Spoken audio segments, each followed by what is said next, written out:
a falls tour of Mammoth Caves because it's the easiest for kids. And after going on the Diamond Caverns cave with like 300 steps, we figured we'd pick the easy one. But it's also one of the most recognized part of the cave, so it's pretty cool. Yeah. What is it? Say, she just said Mammoth Caves is the longest cave in the world. Yep, you got it. Someone's been reading. 400 miles 412 long? miles mapped and surveyed so far. More than 600, exactly. There could even be double that down there. Haven't had time to map it all. So a few more things to cover before we go inside.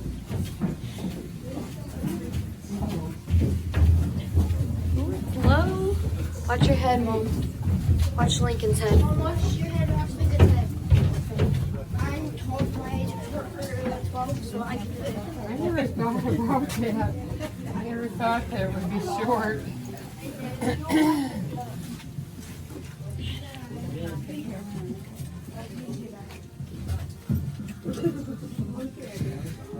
Beep.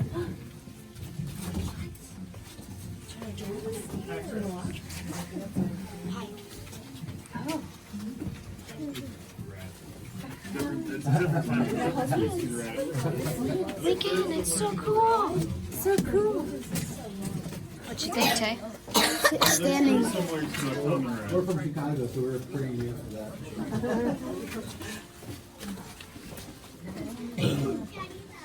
Ooh, what's over here? Hey, what's in there? Oh, it's wet.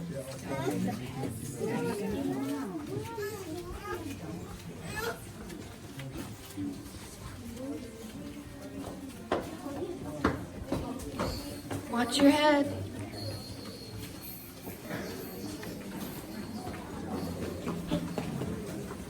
But man.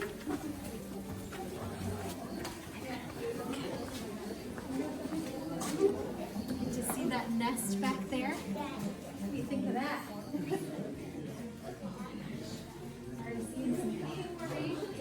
See a lot more. We'll talk about those. Whoa, look down there. Where? Look at the Cave critters already too. A few more joining us here.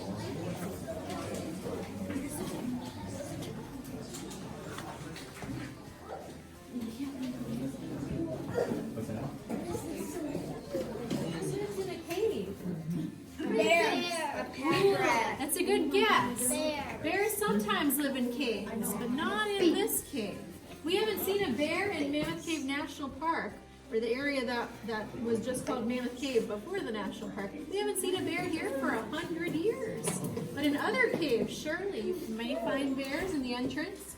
But who might live in that little, I think I heard A pack rat. a pack rat. You got it. So the eastern Allegheny wood rat is what her full name is. We call them pack rats because they collect things. So if we're reaching into our pocket to get something, hey, we drop a ticket stub or a candy wrapper or something like that. Little pack rat comes along, collects all those bits of debris, and lines the entrance of her burrow, her nest, with all that crunchy stuff. Dead leaves as well. What she's doing is making an alarm system. It's an adaptation to life in the darkness. So if any predators want to sneak up on her in the dark to eat her, she hears them coming, sneaks out the back door. Ingenious plan, isn't it? So lots of other creatures down here are perfectly adapted to life in the dark as well. There's another one that I've seen a few of already. Does anyone else notice something on the walls and ceiling? So we do indeed have lots of bugs down here in the cave.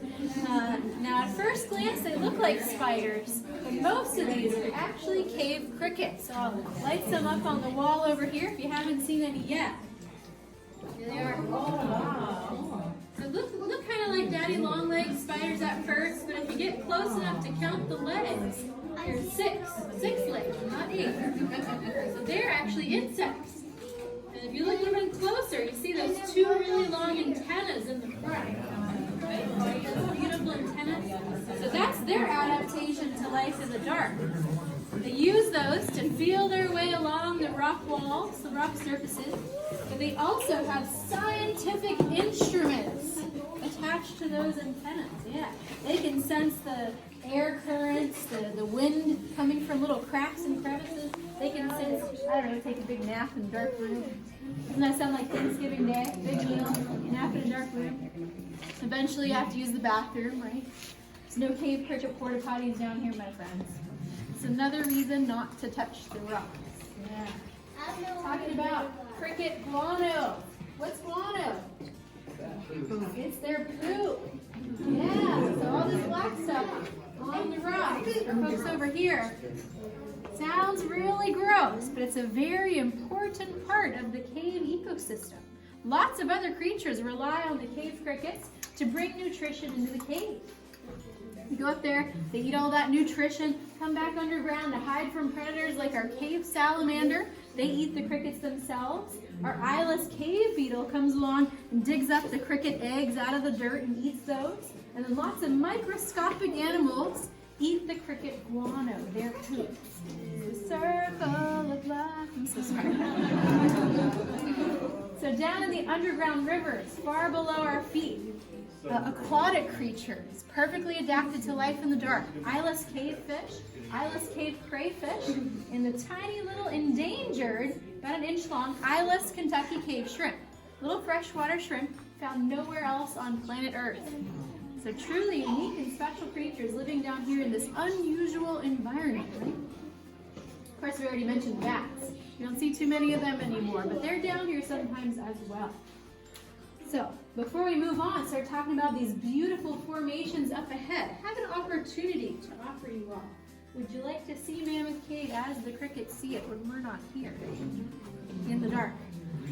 Yeah? All right, I'm going to sneak on over to this light switch. So make sure your footing feels pretty steady. Hang onto a rail or for someone you know or would like to know. We're going to go 3, 2, 1, and lights are going out. If you have anything that makes light covered up, turn it off or put it away. 3, 2, 1. Ooh, whoa! So wave your hand in front of your face. Can you see it? Yes. In total darkness, your eyes will never adjust. A little bit of incoming light in order for your night vision to kick on. Ready to come back to the future? 3, 2, 1. On! 1920s style. Here you go. The first tourists in this part of the cave were the lantern light. Can't see as much though, huh? We'll come back to 2020. 3, 2, 1. Lights on. Uh-oh. Think we can make it by candlelight? Yeah. Yes. 3, 2, 1. Lights on. That's better. You guys did great.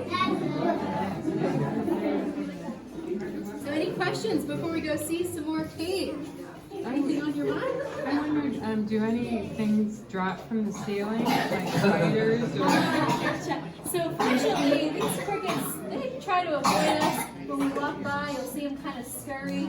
That being said, I've only made this mistake once. That's why I illuminated them on the opposite wall, because I shined one right above my head one day and it jumped off onto my hat. So they are light reactive since they have eyes. So if you shine the light right on them, they might try to move around and in some cases jump. But other than that, they try to avoid us. So there's nothing else that would drop down? No, you might get some water droplets. Oh, that's okay. We call those cave kisses. It's good luck. Cave lights. Yeah, but other than that, no. All right, so I'm going to move up to the front here. We're not going too far, just around the corner, because I want to illuminate a cave bacon formation as you walk into this next room. These are cool. See my light shining on it. Here, talk about how all this cave is used.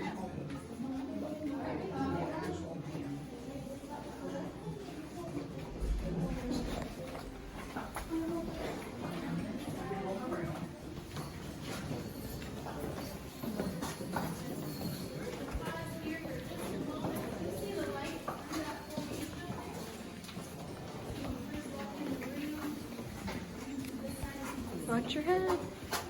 They're called speleothems.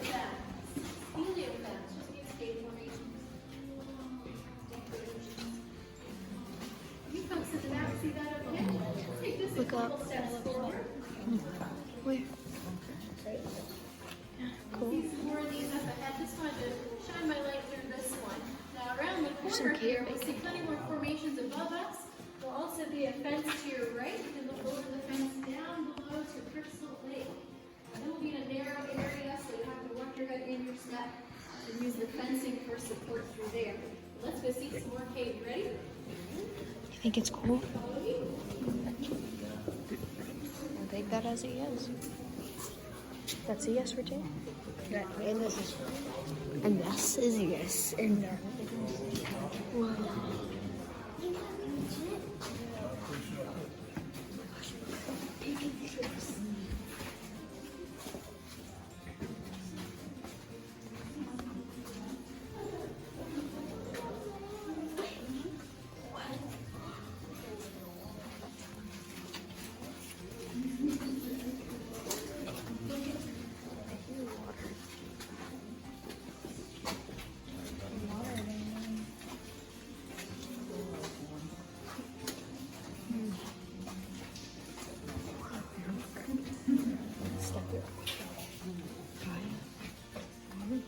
Don't.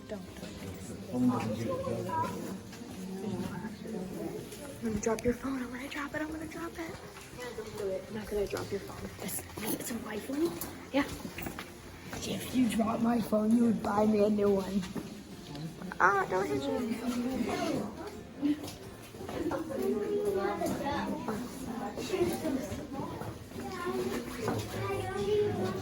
We have like a 3 feet of space to walk. There's a rock. Compared to Yeah, look at you. Taylor's walking along and I'm crouched. And I'm taller than you, shorter than you're big and taller as well.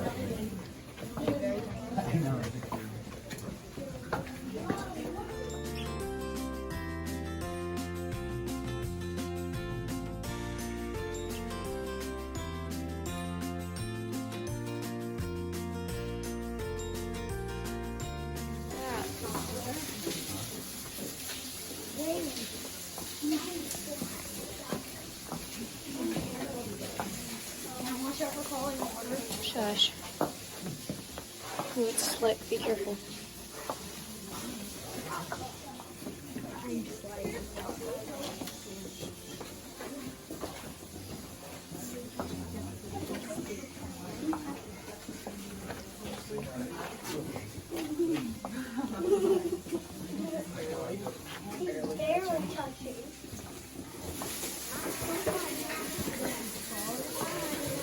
Taylor, I'm gonna drop your phone. What? I said I'm gonna drop your phone. No, you're not. I'm gonna drop your phone.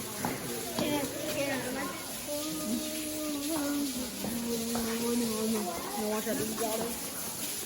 I don't fell over the edge. What's an eye about? And if you drop it, Taylor, look, it looks like a claw. That shadow.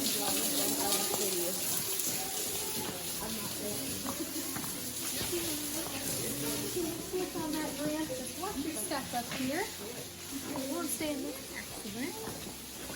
So I brought you into this room. This is kind of different over here.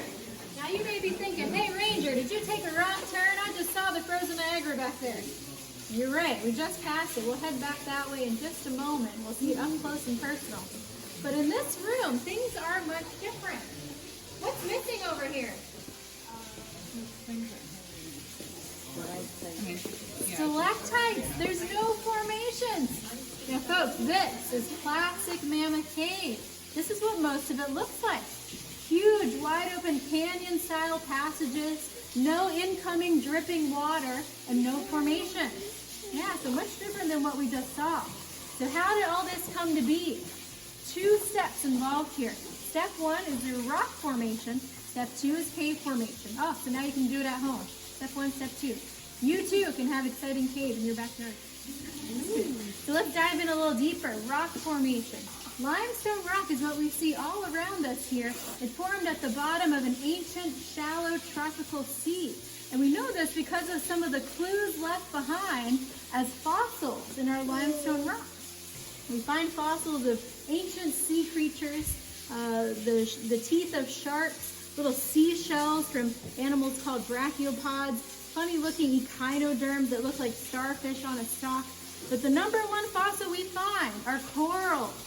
Corals, just like we see in coral reefs today. So what do we know about where corals live today? Ocean water, right? It's salty. Warm water, tropical regions, and shallow water because corals have to photosynthesize. So all these clues from the ancient past left behind as fossils in the rock tell us how these rocks formed thousands and millions of years ago. So that shallow sea, through time, it got even more shallow. So we found ourselves at the beach. Doesn't that sound nice? It's more like a river delta, the mouth of a river like the Great Mississippi.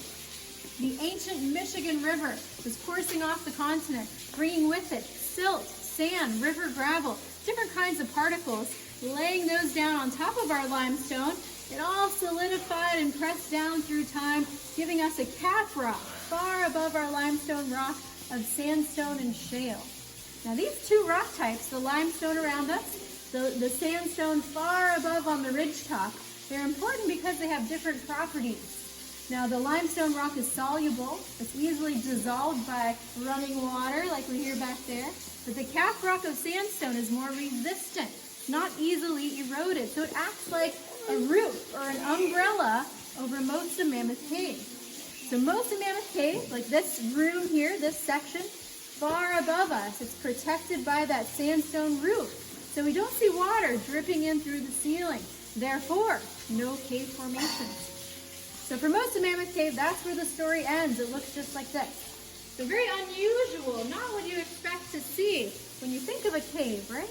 But in this portion, it's an unusual part of an unusual place.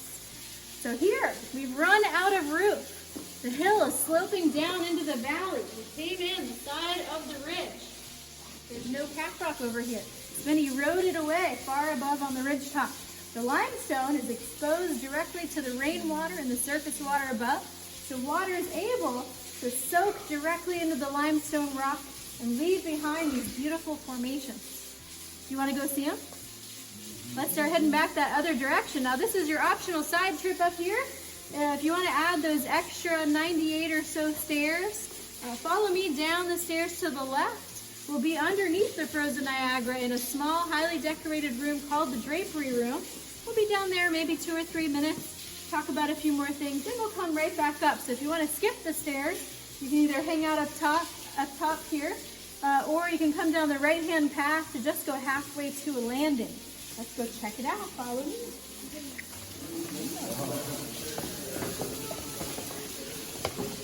Whoa, look right there, Taylor.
Ooh, look right there, Tay.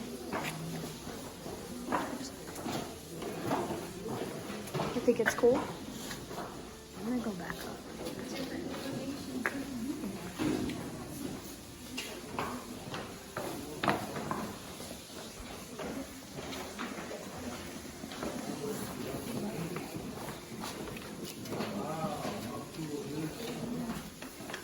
Let's get over a little bit. Let's get over. Might take a few steps up. Welcome to the Drapery Room, everyone. We're underneath the frozen Niagara, so if you haven't already, straight up.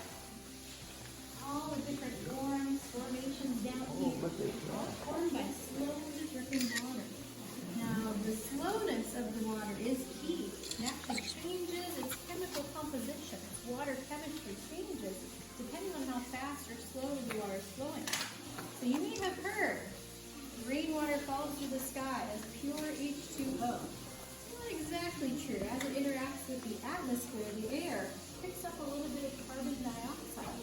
It hits the surface, the soil layer, soaks through all the decaying leaves, picks up a little bit more carbon dioxide, and through the magic of chemistry, it's transformed into carbonic acid.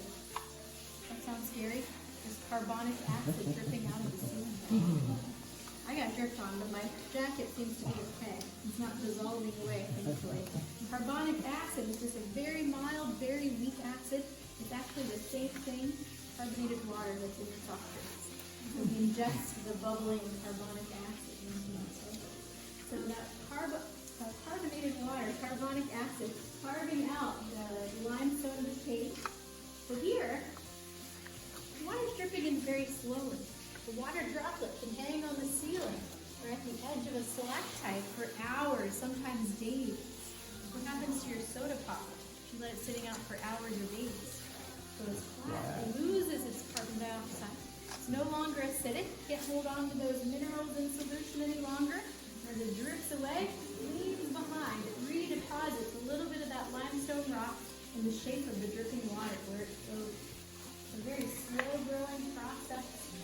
All these form drip by drip, drop by drop. So let's do a little, what's the name of the game over here? Anyone know what the itty bitty tiny little ones on the ceiling? I'll give you a clue. You usually drink your soda through one of these. They're long, they're skinny, they're hollow. Straws, soda straws they call them, yeah.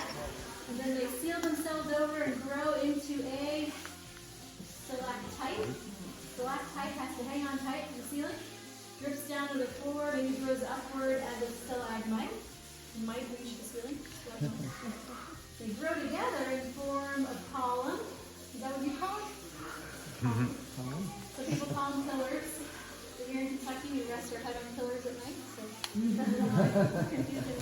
these are columns to us. We have these curtains or drapes, the draperies.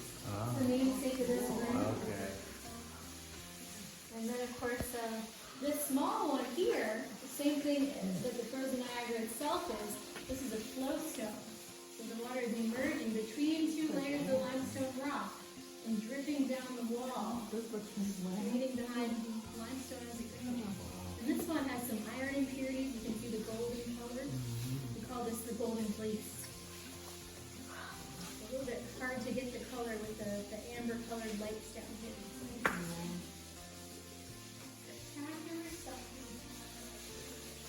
So you can imagine, water quality is pretty important to us here in the national park.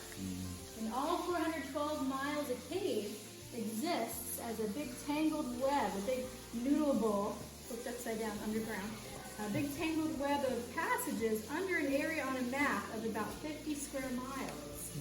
But our watershed, our water recharge area, extends out nearly twice that area, 95 square miles. So water is coming into those underground streams where all those little creatures live from far outside the national park. So it's not just the national park that has to care for our water resources, it's all of us, wherever we live. Water quality is an important thing. Hopefully it's as important to you as it is to those creatures living in the rivers. So while we're here at our turnaround spot, enjoying the beauty of the cave, do you have any last minute questions? Anything you're curious about? Anything on your mind?